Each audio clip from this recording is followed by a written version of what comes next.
certain way which meets customer requirements in certain part, at least to make it functional. So today what I'll be doing is talking a little bit about Renishaw. So that's the company I work for. Hopefully that agenda should tell you that I'm using this as a self-help therapy for myself. So I have a bit of an identity crisis. Hopefully you'll talk me through that a little bit. I'll go through a bit of an evolution. And then maybe we'll talk about a little bit of the DQMH stuff that we do at Renishaw within my team and a few others. This is certainly not a introduction to DQMH.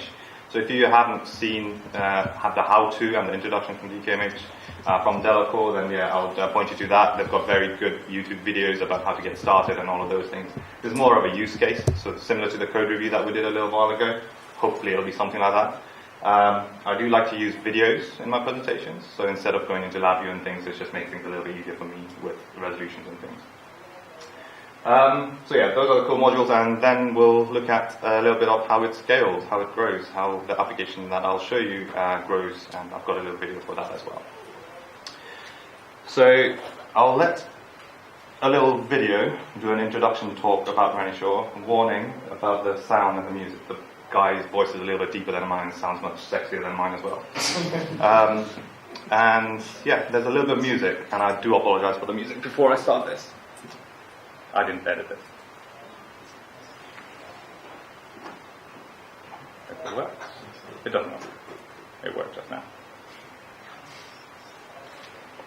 Okay. Oh my God. This is a great start, isn't it?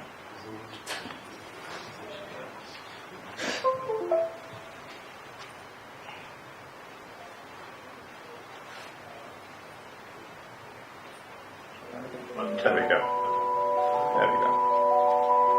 Have you ever been impressed by the miracle of flight? Fulfilled a childhood dream? Been charmed by a smile? Or marveled at the beauty of the stars? And have you ever stopped to think of how innovation in measurement technology impacts you and billions of people every day? For over 4 decades, Renishaw has been at the forefront of the metrology industry. Through our innovations in accurate measurement, complex motion control, and precision machining, we have been helping manufacturers around the globe become efficient and ever more precise. In the realm of healthcare, Renishaw excels too. Our award-winning measurement know-how is helping industries as diverse as neurosurgery, dentistry, chemical analysis, and nanotechnology. As the future beckons, our technology continues to be adopted in an increasing number of places. You'll find us in fields as widespread as additive manufacturing and large-scale surveying. Wherever we operate, Renishaw goes from strength to strength. And our pioneering staff and the community we work in will continue to be at the heart of who we are.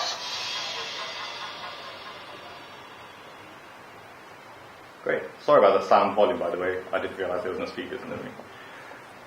So yeah, that's Renishaw in a nutshell, really. There's some numbers from 2017 about how big the company is and how much of it goes into R&D and how many people work in the company and so on.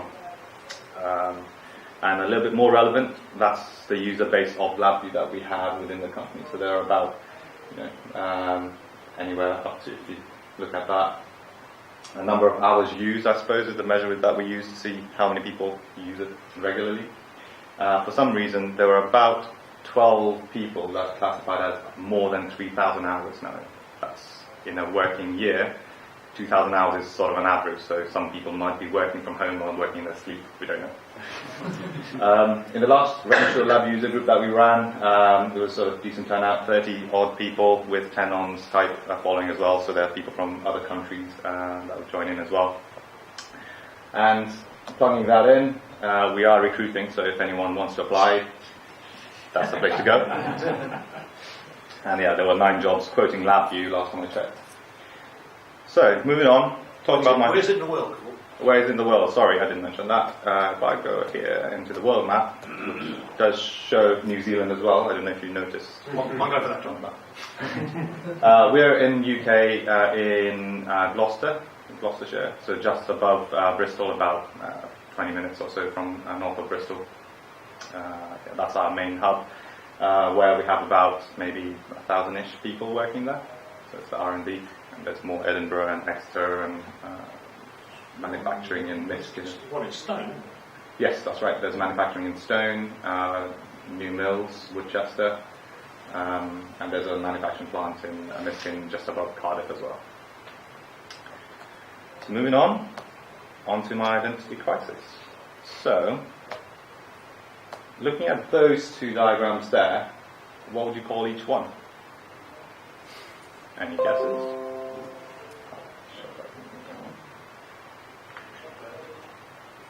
The one on the right, what would you call that? Better than one on the The one on the left, okay.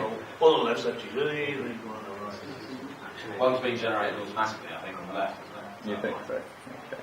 Well, in my world, what I would call the one on the right would be an FGV, and the one on the left, you could argue either or, an action engine or a state machine. Now, looking at it just like that, either one could be either. The definition that I hold by is if there's a true constant going into the stop outside the case structure, for me that's a state, that's a functional global. And if that comes from inside there, it could be either an action engine or a state machine. Now, the constant, that one there, if that's a constant, then I would classify that as being a state machine rather than an action engine. And that's the only difference, I think. The FGV bit is referring to the global variable, is if the internal data is available to the outside world as an FGV. Yeah, so both of them would classify. So that structure is an FGV because you've got get and a set essentially, and that's the data. That could be put button 1 on, take button 2 off. Yeah. That's not an FGV then, that's an action FGV. Yeah. And the data is in internal. Yeah. That's the difference. So moving on to my second problem. Okay, so you can't actually see that very well over there, so let's zoom into a little bit. So that's the one on the right. And that is the one on the left. Any differences, first of all? Any takes? Yeah, nice thing. Keep message and That's effectively it. So one on the right is a cube message handler, and the one on the, sorry, I'm looking at it a different way. The right is a DQMH, and the one on the left is a cube message handler. Now, some of you said that you've never seen a DQMH architecture before.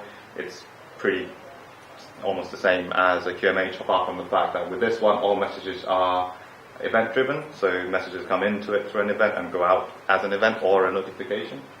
Whereas that one, you can plow into the queue from anywhere, I suppose. So on to our next question.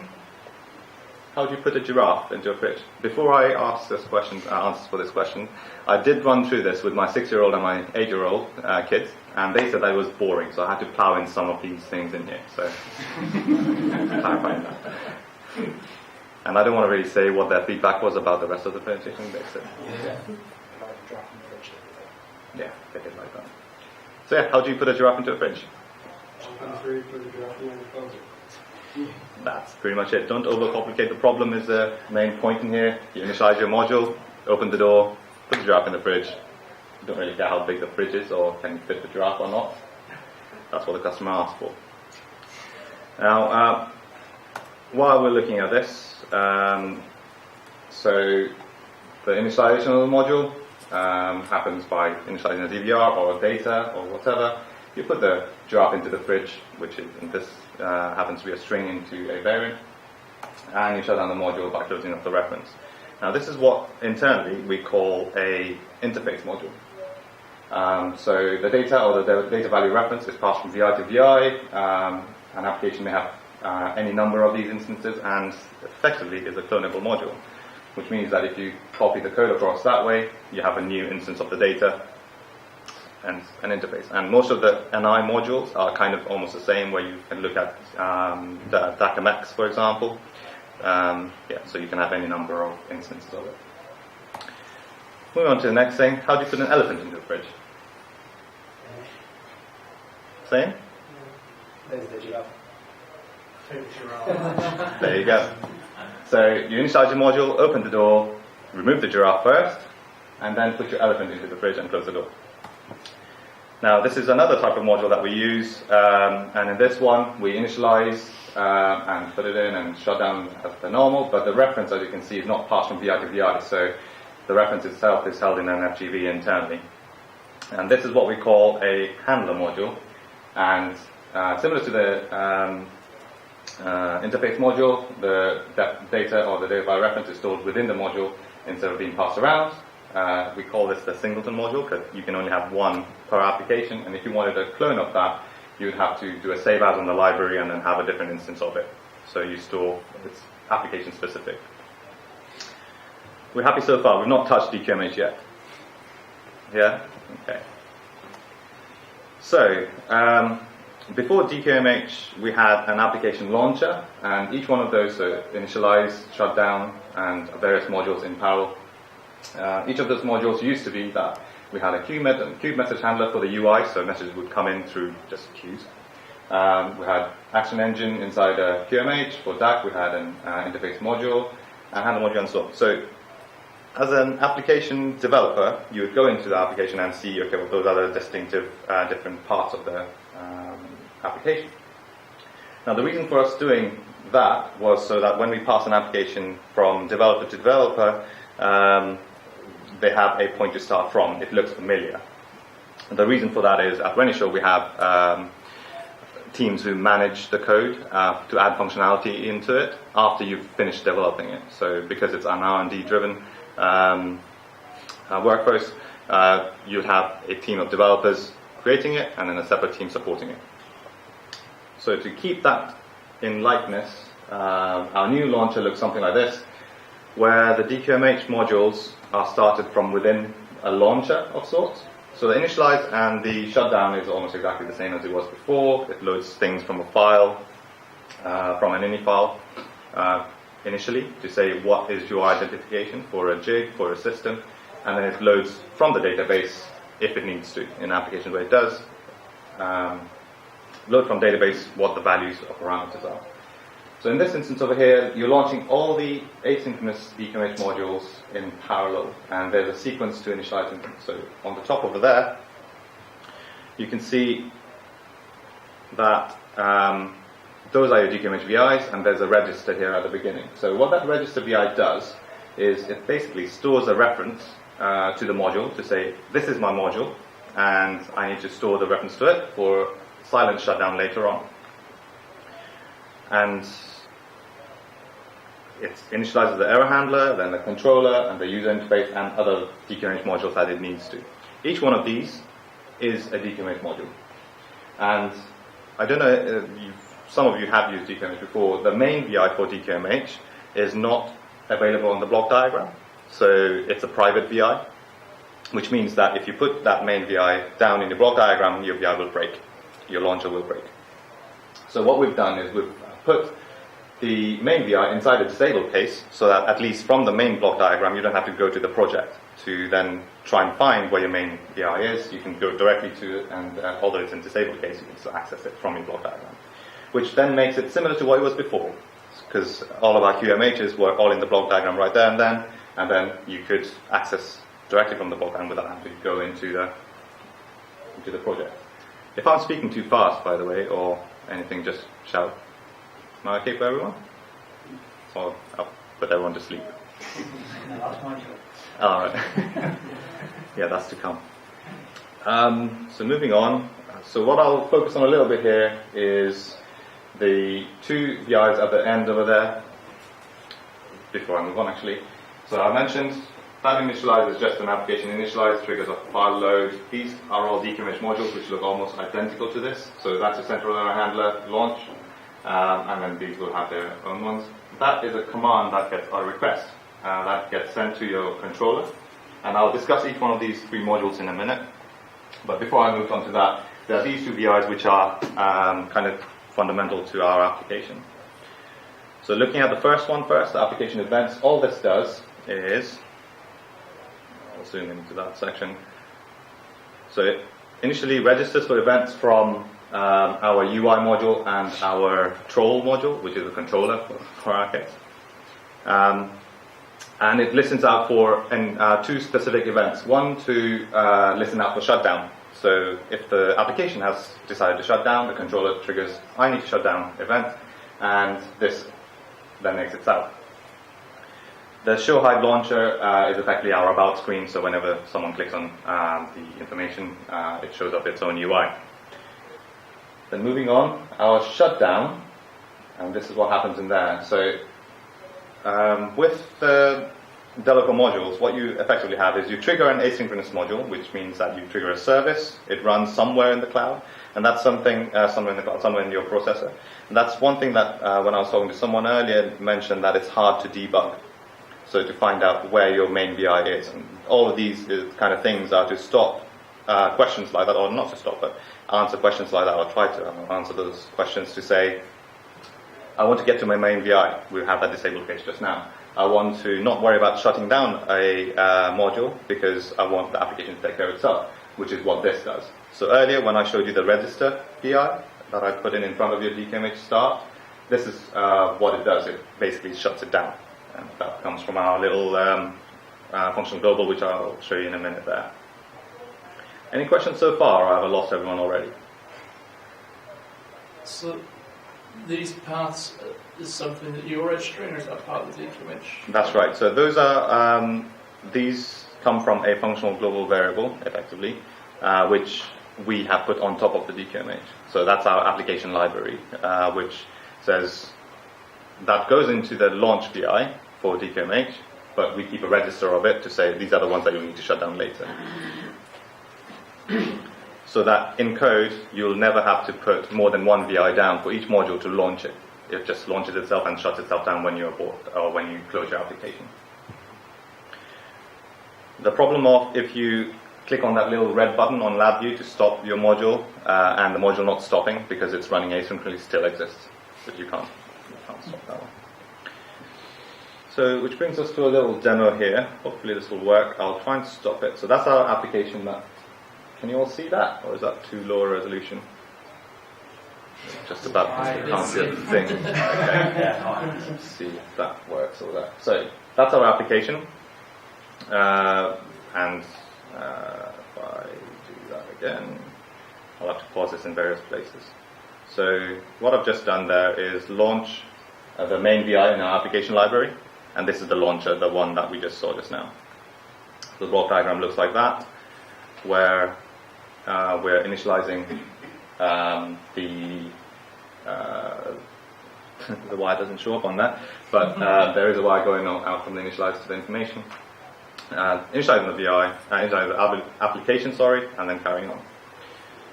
Let that play a little bit more. What this VI does, as I mentioned, is it initializes the file, loads up the file, and various other things to initialize the application itself. It's completely outside DQMH still. This is just what we do as initializing an application.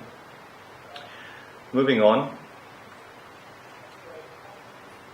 Now, in that launcher, just now I mentioned that it registers itself, and this is how it does it. So in the block diagram for that, I'll pause that, and this is probably more relevant. So it says which library am I part of, and it gets the stop VI name, which is always a constant because that's part of the scripting module. So it allows us to then say, yeah, that is the registration path required, and it adds it to my functional global variable to say that here's my name for the VI module, and then here's a name for my VI, and that gets dynamically shut down at the end. So that's the registration, and as you can see on there, the main VI is right there. So when navigating as a developer to say where is my main VI, you can go directly into that and not have to find your module in the project to try and see what the main VI does.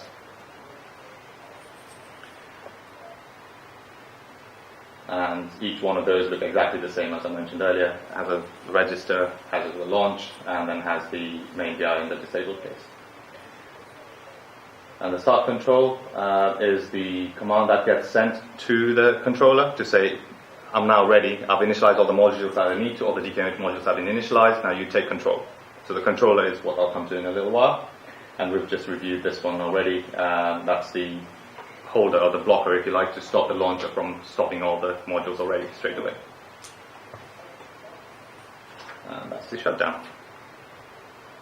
And within here, hopefully we'll see that section, and in there you can see that's where the cluster comes out from. So in our little functional global, we have the silent stop references, and it gets triggered from there.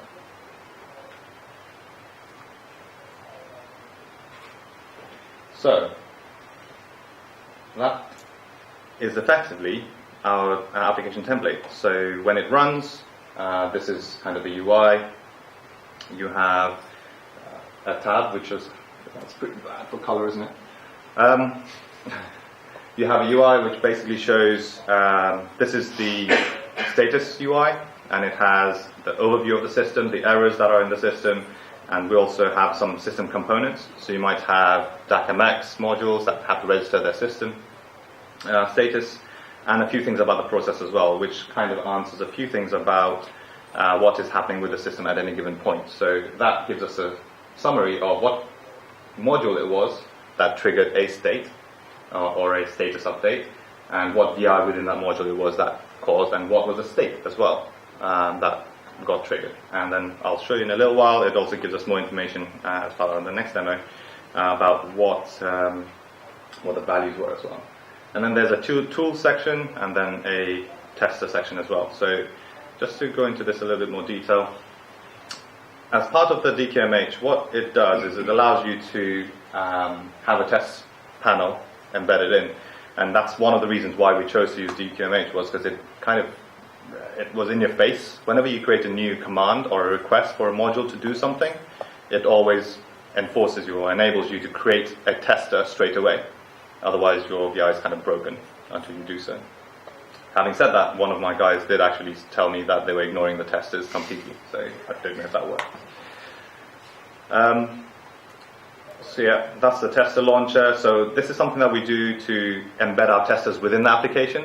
So at some point, you might have a test panel that gets, as an administrator to the system, you just might want to trigger a particular request, so you're readily available. You don't have to create extra UI or controller events. So, talking about the core DQMH modules then.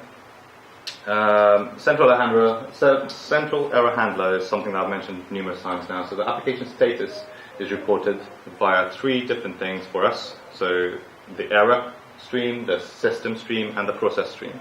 The process tracks what is happening with the software at any given point. So it basically is a status update. So it's a very noisy module. It always gets updates sent to it from any part of an application.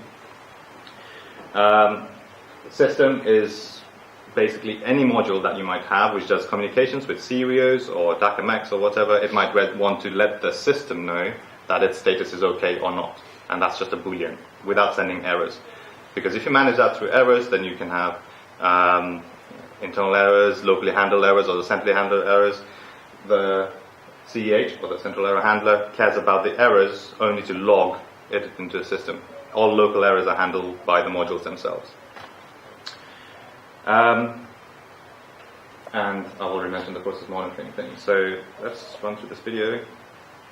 So I do recognize that this is quite bad in terms of resolution.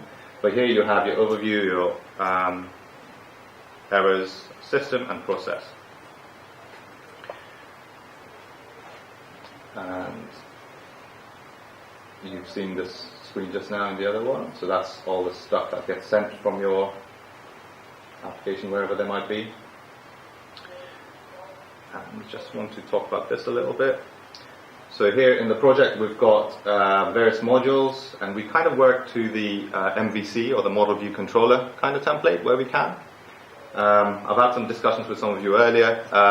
It's not quite true model view controller, if you like, because your UI is sometimes a state machine, and it kind of gets a little bit dirty at times. So the modules themselves look something like that. So you have your central error handler, and then you have a bunch of methods, and you have a main VI at the bottom, which is private for the DQMH, and this is what this VI right here is. And then looking in the block diagram for it, you'll see that let's do that first. So whenever there's an error that occurs anywhere in the system, the request is sent, and it basically adds the error into file, saves it to file, and adds it to memory as well. So until an error is not cleared, it'll keep the error in local cache. And those are just basic write to file things, by the way. There's nothing clever about those. And report, stop that. And again, a report system is almost exactly the same.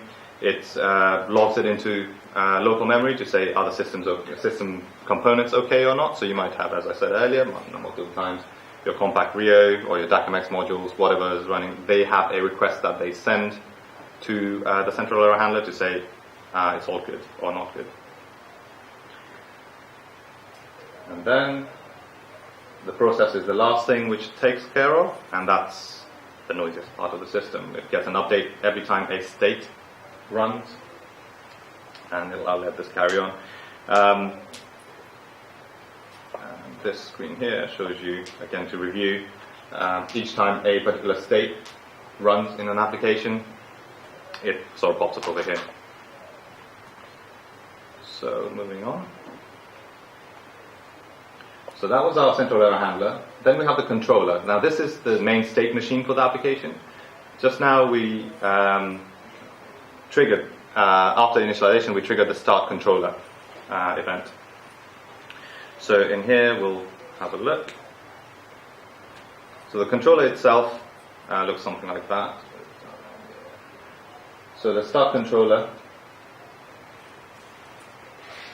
gets the message sent from your main application. So after everything is initialized, it sends a message up. Once it receives it, the event is then handled by the top loop. It then populates the bottom loop with the message, and at this point it adds two states into our message handling loop. One is initialize application state, and the other one is complete. And initialize application case itself is a state machine. So we basically got a state machine as one of the states on our message handling loop, which is what this will go into now. So if I pause that. So here we have a generic state machine, and at the end of it we've got a little abort VI over here, which monitors the global stops and anything else, and that also is the screamer, if you like, for the central error handler module. So that shouts all the time. Every time this loop runs, it publishes a request to the central error handler to say, I've now executed this particular state in this VI. Now, just now, you saw all those different controller events in the process window, and that's where this is getting from. So the initialize text itself from there is going into it, whether it passed or not, and so on.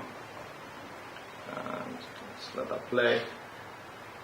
And I'll go into the UI module in a minute. There are a bunch of different things that it publishes out. And I'll pause that there.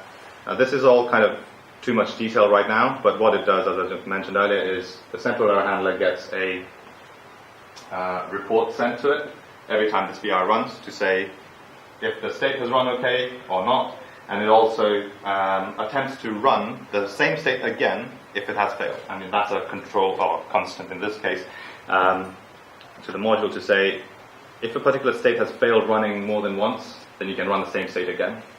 So it's a little bit of a macro management, I suppose. And then it also says should the test be aborted or should just the state machine be exited. So that constant there is what it defines. If this state, if it fails, if it needs to run the same state again or abort at that point. So if that is 2, for example, it'll try the same state again. If it's 1 or less, it'll just run it once. So again, if I exit out this, and there are a bunch of different states that it goes through, none of that is really critical at this point. It's a state machine, and it goes through all of those different states until it satisfies all of those. And at the end, over here, it says, to the central error handler, reports the system to say application installation has completed successfully or not. Now, if that fails, then your indicator at this point going out of the VI, abort, is going to be true. And a level above, which will go now, a level above, it'll then put a true into the abort as well. So going out from there into that VI, which has got this part of code, which says if it has failed, as in if it needs to stop, enqueue the abort state. So the next state that was in our list of messages to run earlier, it will not run complete state, it'll just run the abort.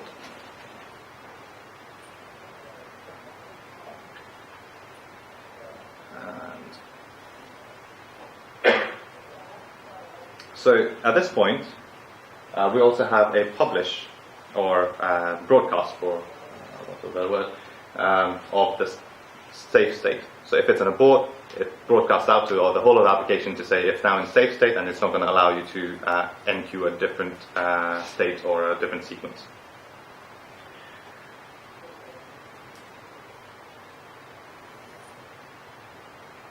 And that's the complete state, which basically says once it's finished initialization, it can then put itself into the UI and say what needs to happen next. So in this case, it puts it into ready, and that is the end of that.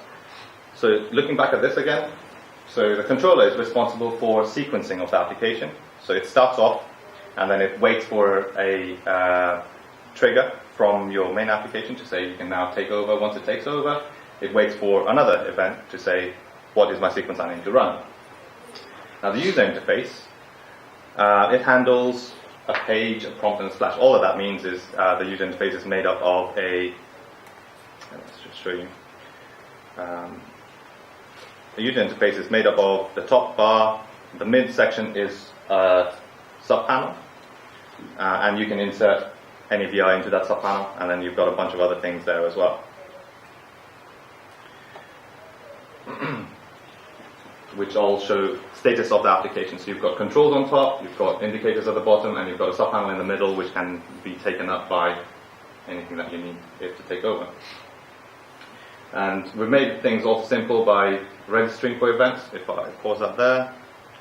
So the reason for the sequencing of the modules triggering earlier is that the user interface module listens to the broadcasts from those two modules, which are the controller and the central error handler. So if there's an error, the user interface cares about it, so it needs to register for it.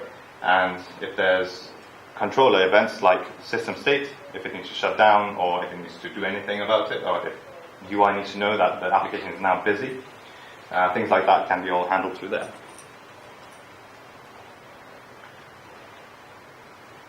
So that's pretty much all the user interface does. It has a subpanel area. It also has an admin menu section. So if you give it how many menu buttons you want a normal user to see on top. So for this, it's a 1 and a 5. That's again developer-led. So again, it could be configuration file-led. So you can always have more menu buttons shown by shown to the operator if it's an admin. So that's what that controls there in the top menu section. And then, what else is there? There's not a lot really. It's just a simple subpanel management part which gets put into from any controller anywhere else. So the subpanel management, I'm sure you've come across. Do you know what a subpanel is? Yeah. So the subpanel gets loaded in with a VI reference of whichever VI needs to go in there. So earlier in the controller, it published itself out. So then it takes over the main panel. and then it's compartmentalized so that the user interface is completely dormant to whatever's in your actual controller. So the controller just gets put onto the user interface to say, away it goes, you need to now take over. And then the same thing with the tools button as well. Whenever tools button is clicked, it shows up a different UI. And maybe Steve won't like that section just then. Well, I had you skipped over it very quickly. Yeah, I skipped over it very quickly. So right at the end over here, in the tools section, oh, this is the one. Let me go back to that. So there we have a dynamically loaded. That finish. I want that.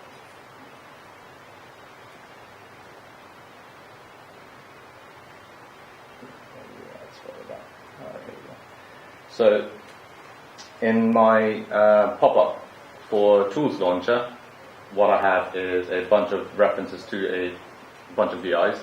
I give it a name, and that populates my list that I can select. And each of those are just subpanels again that pops up into the thing. So it's all dynamically loaded. What that means when you're using it is it's the same as putting an API down, but you're calling by reference. Do you handle the situation where if the VI is open during the Yeah, that's right. So that's what the little thing earlier was. Which brings us to our next question. So the Lion King is hosting a animal conference. All the animals attend, except one. Which animal did he attend? Who's that? Well, you were definitely listening, weren't you? That's correct. So elephant was still in the fridge. So looking back. Sorry? Well, that would be awesome. Interesting answer. So how does it scale? So looking at this block diagram over here, this is the launcher again, the same scenario as our test project that we just saw. We have multiple different modules, so vision, PC to RT comms, RT to PC comms, and so on. Each one of those are a DQMH module on the face of it, and they all launch the same way. So it basically compartmentalizes each of your modules to say, as long as your module does what it says it should do, and you have developers working on a particular module to create events, create requests for that module to perform, it allows us to go ahead and create the modules in parallel with multiple developers working on them individually. So it kind of enforces a work pattern and work style between developers without having to enforce module development in a particular way, which is something that we liked about it. So here's another video. Again, I apologize. I can only apologize for the resolution of this. But this is of the UI, that block diagram we just saw. So with this, there are a lot more system components. So each one of those system components registers itself. So you can then see over there, each of those modules are operational or not. If they're not, then it'll set the system status to false, which means that you can't trigger off a state. So that's basically an error monitoring. And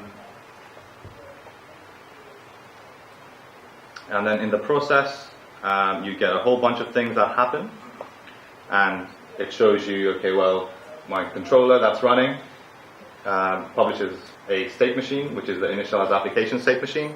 And in that state machine, we have got the initialize, the clear buffers, and all of those different states that run. And we also have the ability to add on to that the notes or the pass-fail reasons or the values that are acquired within that state as well, which you'll see in a little while. And yeah, it scales quite well for us to say, the modules that are there already, the 3 core modules that are there, allows you to have an insight into what the application is doing. So this application is quite a big one, and it's got multiple different things that it does, so calibration editors and so on, to allow the users to modify data, modify database data and so on, and it gives you access to it. So it's again information that you need at a particular time. So this would be all engineer driven at this point. And again, you have access to the testers directly from your user interface as well. And there's a whole bunch of system checks and ride height checks and, well, those are just tests. And then this one is all OPC tags. So has anyone seen those little green flags on controls before? Do you know what they are? Yeah. So these ones over here are linked to an OPC server, which is a Mitsubishi on our project. So it basically runs a various bunch of controls in it. And we have access to it to set the values for it as well. So that's the way we sort of communicate with it to say, do this process or do that process and so on. Moving on. What does everyone make of my little PCB icon, by the way? Well, it's an LED actually. Oh, LED. Oh, no, I failed. So yeah, these are just PCBs, I suppose, on the panel. Moving on. And then the testers, which didn't have much earlier, gives you access to the actual tester, and our testers are a little bit more elaborate as well. So here you have got a whole bunch of motion axes and controls for those, and also an indication of what the stages are doing at a given point. Lots of debug information, and also the box standard information about how to trigger or show module front panel. We tend not to put module front panels or the main VIs with too many controls in the front panel because they're designed to be sort of headless. So the testers are kind of the main interface to them. Again, the Serio stuff, we acquire various information from the compact Rio in real time, and this just shows you some information that's been acquired. Again, I don't want to go into detail about this. This is all kind of post. How does it scale? And I just want to say that it's been quite good for us in terms of how we could enforce a standard template to then encourage people to use a similar sort of module development. And this goes on for a while. It'll hopefully do. I'll have a section over here which does an actual build, which is not very exciting, but. Yeah, that's what you mentioned earlier. If you pop it out, if it's already popped out as well, so we have the ability to just kind of expand out lots of different test panels on one window. Yeah, that's right. It's quite handy. So this video should now go into showing us one of the sequences. So when that gets triggered, it goes through a bunch of build sequence. And all of this is like the initialization I showed just now. It's enqueues a bunch of states to run. Each one of those states has a state machine inside. You might have just a 3 states, so initialize, tear down, and your do portion of it, but that's the structure that we like to do. So this has 2 cameras in it as well, so it does a bit of vision analysis, figures out where something is, localizes the component, and sort of does a alignment process on it. And it's just acquisition of data, shows you some graphs on screen, and at the end says whether it's a pass or a fail, and also what the results were. And again, the data is stored in TEMS, like mentioned earlier. So in here, you get a whole bunch of results to say what were the acquired information, acquired data, in a string readable format, just for the user if they're interested in it. So, what are the things that we've actually done on top of what Delacorp provides? So we like our polymorphic VIs. So we like to keep things, quick drop, admin, or name the main polymorphic VI admin or methods, and then drop that VI into your block diagram and then say what you want to do with that particular module. So it's a little bit easier to access your methods. And methods are basically a way to interface to a module. Some of you might have noticed, whoever's played with Delacorp stuff, is it's all a flat folder structure. So that's something that we've cleaned up in our template as well. So the subfolderized, so the new things that you create go on the same top level folder, but anything else is already subfolded. Oop, I didn't want to do that. As I've showed, the tester VIs are integrated into the application to make it easy to access. The launchers make it easy to silent stop, so adding new modules and deploying them and then stopping them is a doddle, so to speak. And all of our DQMH modules currently are singleton modules, which means that you can only have one instance of it running in an application. So to reiterate, why did we use DQMH? Everything I've showed just now is basically a little application. You could have that as DQMH or not. But what DQMH allowed us to do was to create testers, and it's in your face. I think I've said that earlier as well. That you have to add your tester to it. So it enforces a style of development. And I can't remember who I was speaking to earlier. With our organization, we have teams who develop LabVIEW code, and then it gets passed on to another team to sort of maintain and add features to it in the future time. So something like this, a template which enforces your style, and when multiple developers, multiple teams work on different applications and produce the same type of code, it becomes easier for the management of the other teams to support. You don't have to relearn a new architecture every single time, or depending on which developer comes through. So, yeah, Steve, I know you have got an application startup template as such, which you showed me earlier. It's kind of similar to that. Very, very similar.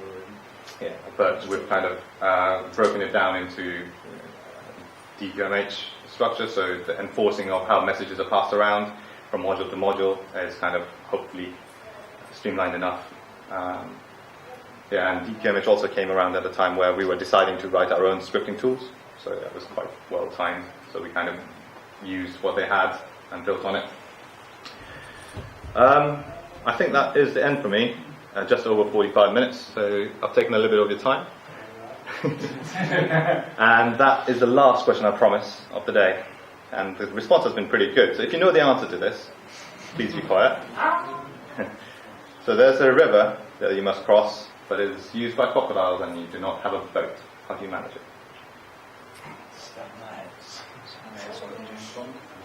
James Bond?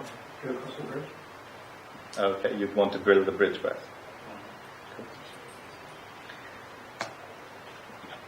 You jump into the river and swim to it, because all the animals are in the animal conference on the previous class. So that's me done. Another little intended icon there for DJ's one if you're all going there. Tickets are back on sale today. So fast. Yeah, sorry that was a bit rushed for people who didn't know anything about DQMH, but hopefully you can look back at this. I'll put together a blog of some kind and put it up with Fabiola. But yeah, hopefully if you are interested in DQMH, this should be a next go-to thing after the YouTube videos that are already there to say how can you make DQMH into a rounded application, and use it time and time again. It's not. Yeah, sorry. Are there any restrictions in the deployment of modules? Do you need to deploy them as separate executables, or do you have to all them in executable? So the only dependencies that DQMH has on an application is the one class that handles the messages backwards and forwards. So that's basically the messaging framework, so the queues. And if you're building an application from it, there has no dependencies external to the application. It installs it all. So I don't believe there's any licensing fees either. I need to double check on that, but I'm pretty sure there aren't. Pretty sure it's all licensed for. Yeah. So you can also build source distribution, some of the modules. The ones that we've got, you mean? Or Yeah. Yeah, you could. You should be able to find. Cool. What take you to develop a template from DQMH? So we had our templates similar to this beforehand, and they were sort of rough and ready to a certain part. To convert it into DQMH, I would say around a month maybe, but that's not just working on this solely. But you already had That's right. an idea of a framework in mind. Yeah. So about a month, I think, was spent just as an application that we have created from this. It was about half an hour I sat down with someone to say what are your requirements, And within a day, I had an application built and a release candidate given out to them using this. And you have a sensible thing to start from. Then feedback is very focused. So I'm not just plugging DQMH, I don't think I'm plugging the template. So you create a template that works. And DQMH has helped us massively in terms of enforcing a certain flight path. Cool. James, you're not going to say anything, are you?